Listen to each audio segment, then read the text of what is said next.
नमस्कार। आज हम बात करने वाले हैं एक ऐसी कंपनी की जो भारतीय स्टार्टअप इकोसिस्टम में एक बड़ी चर्चा का विषय बनी हुई है, या ये कह लीजिए इस कंपनी की कहानी कुछ नामी ग्रामी इंडियन स्टार्टअप से जुड़ी हुई है जिन्होंने एक समय पर अमेरिका का रुख किया, लेकिन अब उसी फैसले की भारी कीमत चुका रहे हैं। मीशो, रेजरपे और ग्रो ये वो नाम हैं जिन्हें आप सब जानते होंगे। कभी ये स्टार्टअप्स अमेरिका के डेलावेयर में रजिस्टर हुए थे, लेकिन अब जब ये भारत में आईपीओ लाने की तैयारी कर रहे हैं तो इन्हें वहां करीब $600 मिलियन यानी लगभग 5,000 करोड़ रुपए का भारी भरकम टैक्स चुकाना पड़ रहा है। ये पैसा उन्हें अपनी कंपनी का हेडक्वार्टर वापस भारत लाने के लिए देना पड़ रहा है। अब भारत से बाहर जाकर स्टार्टअप की रजिस्ट्री तो करवा ली, लेकिन भारत आना आसान काम नहीं है। क्या है कहानी, चलिए जानते हैं आज के इस वीडियो में। आप सोच रहे होंगे कि ऐसा क्यों हो रहा है भाई, इतना बड़ा टैक्स, इतना बड़ा पैसा चुकाने की क्या जरूरत है। इसका एक बड़ा कारण है वाई कॉम्बिनेटर। इसी कंपनी की बात कर रहा हूं मैं जो शुरू में आपको बोला। ये दुनिया का सबसे प्रसिद्ध स्टार्टअप एक्सेलरेटर प्रोग्राम है और वेंचर्स कैपिटल फर्म भी है। आसान शब्दों में कहूं तो ये सीड फंडिंग करती है स्टार्टअप्स में।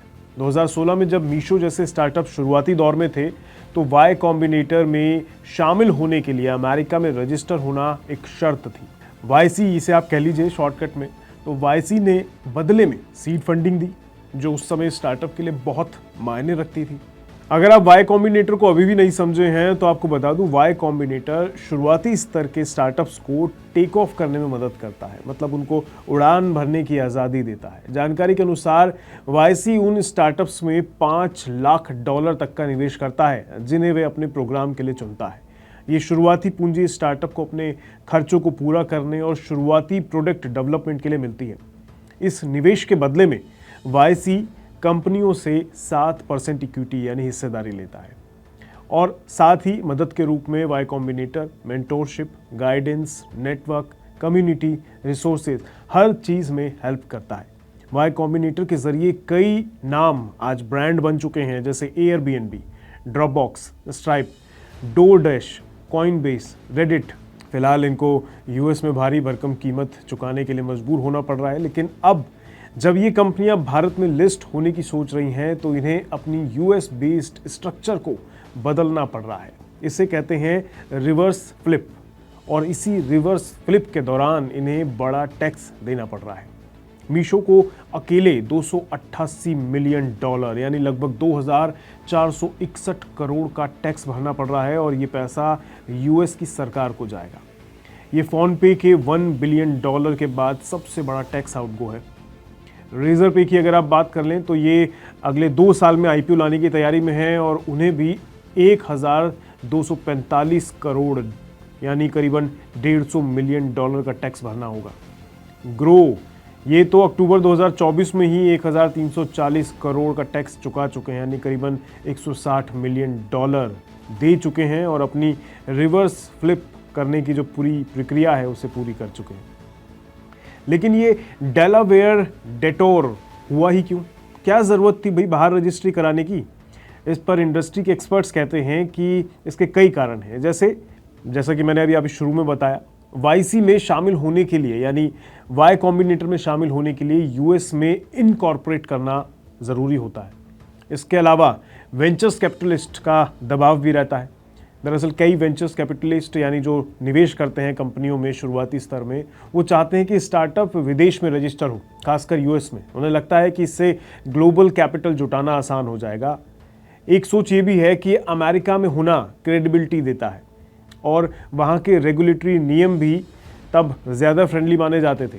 इसके अलावा कई बार इंटेलेक्चुअल प्रॉपर्टी भी विदेश में ही रखी जाती है, जिससे भविष्य में रिटर्न पर वहीं टैक्स लगता है। ये रणनीति कुछ समय तक तो अच्छी काम की गई, लेकिन फिर चीज़ें बदल गई। यूएस में आईपीओ के मौके कम हो गए और भारतीय पब्लिक मार्केट टेक लिस्टिंग के लिए खुल गए।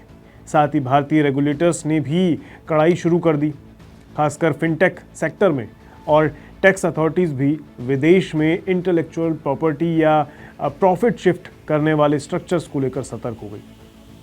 तब जाकर कई फाउंडर्स को एहसास हुआ कि ये फ्लिपिंग वाला जो हिसाब किताब है, मतलब it was a very expensive mistake. इस भारी भरकम टैक्स बिल का सीधा असर वाई कॉम्बिनेटर की क्रेज़ पर भी पड़ा है, मतलब उसका क्रेज़ थोड़ा घट गया है। जहां 2021 में वाई कॉम्बिनेटर के प्रोग्राम में 74 भारतीय स्टार्टअप्स ने हिस्सा लिया था, वहीं 2024 में ये संख्या गिरकर सिर्फ 9 रह गई और 2025 में अब तक तो सिर्फ 4 स्टार्टअप्स ही गए हैं, लेकिन 4 तो गए हैं।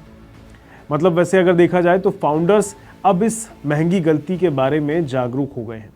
हालांकि कुछ एक्सेप्शंस भी हैं, जैसा कि मैं अभी कह रहा हूँ, अभी 4 तो गए हैं ना इस साल भी, और साल खत्म होने में समय है, क्या पता और भी कुछ चले जाए। तो वो कौन है?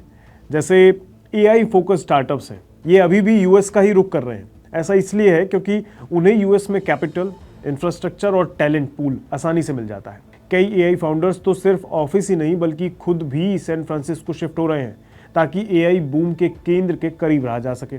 तो दोस्तों, इंडिया फर्स्ट मार्केट और IPO एम्बिशंस रखने वाले स्टार्टअप्स के लिए संदेश जो है ना, साफ सुथरा सा है। विदेश में इनकॉर्पोरेट करने की एक बड़ी कीमत चुकानी पड़ सकती है और ये कीमत लाखों करोड़ों रुपए में नहीं है, लाखों करोड़ों डॉलर में होती है। क्या आपको लगता है कि भारतीय स्टार्टअप्स को शुरुआत से ही भारत में ही रजिस्टर होना चाहिए या फिर ग्लोबल एक्सपोजर के लिए कुछ कीमत तो चुकाना ठीक है? तो आपकी राय क्या है? कमेंट बॉक्स में बताइए। बाकी अगर ये वीडियो पसंद आया तो इसे लाइक, शेयर, सब्सक्राइब करना बिल्कुल ना भूलें। मैं मिलूंगा आपसे अगली वीडियो में। दीजिए इजाजत। नमस्कार।